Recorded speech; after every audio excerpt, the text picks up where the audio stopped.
На берегах реки Бельбек у подножья горы Бурун-Кая в Бахчисарайском районе раскинулся живописнейший поселок Албат.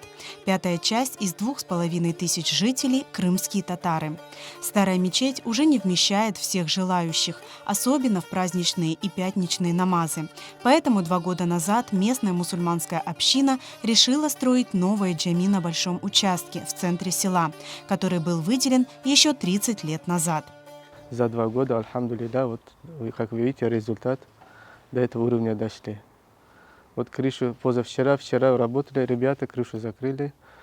Следующий шаг, будем обшивать крышу, подшиву, то есть, и потом окна нужно будет ставить. Потом стяжка пола, штукатурка, шпаклевка, потом двери, уже можно будет, иншаллах, намазы проводить.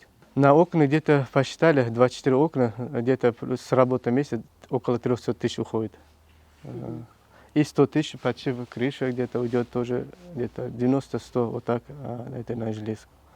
Потом на стяжку пола, не знаю сколько, это с Абряга надо спросить, он прораб у нас. И отопление надо, а на отопление тоже небольшая, немалая сумма уйдет тоже, отопление надо пол сделать. Если старое здание джами вмещало 80 человек, новое рассчитано на 300. Для женщин предусмотрен 2-й этаж. Местные мусульмане очень сплоченные, и каждый старается помочь в благом деле.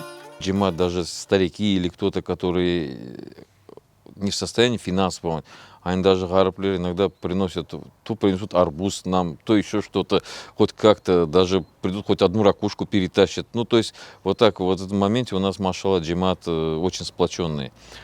Конечно, были, как говорится, пессимистические взгляды по поводу начала строительства, как мы своими силами, спонсоров нету, так далее, тому подобное. Но действительно, вот татар такая же поговорка: «Ёлга чыккан ёлда калмас». Поэтому, если мы начали, с помощью Аллаха, как говорится, Аллаха шукур, вот мы до такого состояния мы уже вот достроили. Албатцы хотят до зимы успеть утеплить крышу мечети и поставить окна на 2 этажах, чтобы здание не продувалось и чтобы зимой тут уже можно было проводить намазы.